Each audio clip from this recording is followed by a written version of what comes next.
आप लोग मेरी माँ, अंधेरों में भी मेरी माँ, अंधेरों में भी मेरी माँ मुझे पहचान लेती थी।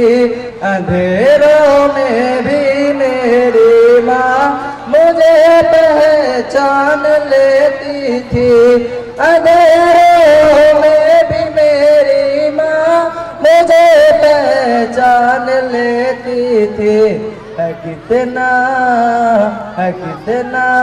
दर्द मेरे दिल में ये भी जान लेती थी। है कितना दर्द मेरे दिल में ये भी जान लेती थी।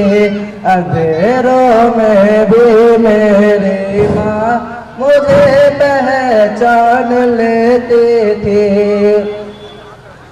कहा था मैंने माँ से माँ, इसके बाद क्लास 7 समझ तैयार है अब्दुल समद।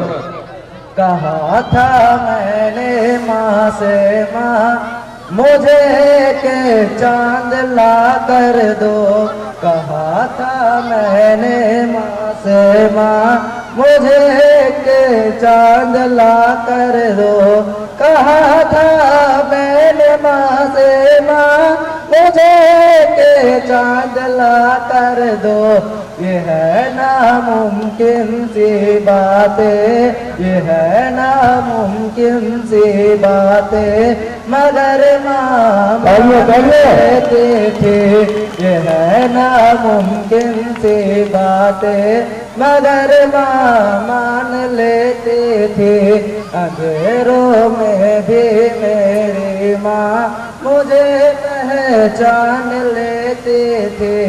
है कितना दर्द मेरे दिल में ये भी जान लेते थे। अंधेरों में भी मेरी माँ मुझे पहचान लेते थे। कि खुद रह कर के भूखे वो, कि खुद रह कर के भूखे वो हमें खाना खिलाते थे। कि खुद रह कर के भूखे वो हमें खाना खिलाते थे। न जाने भूख को मेरी, न जाने भूख को मेरी वो कैसे जान लेती थी। न जाने भूख को मेरी वो कैसे जान लेती थी। अंधेरों में भी मेरी माँ मुझे पहचान लेती थी। है कितना दर्द मेरे दिल में भी जान लेती थी। शुक्रिया। Principal, teachers and all my dear friends. My name is Abdul Samad.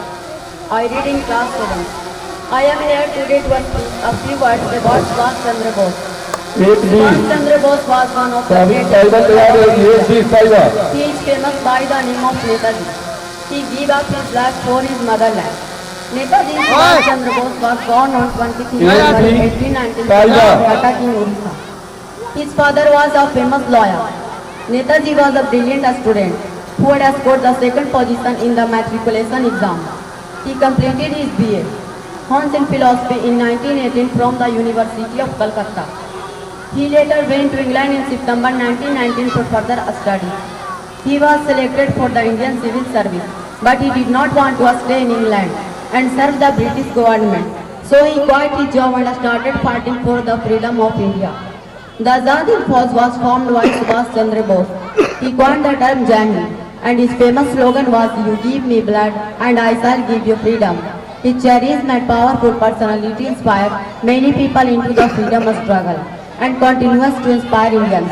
It is believed that he died in a plane crash on 18 August 1945. So Netaji is no more in this world, yet he is never ever signed. He will always be counted as one of the greatest martyrs of the country. Thank you.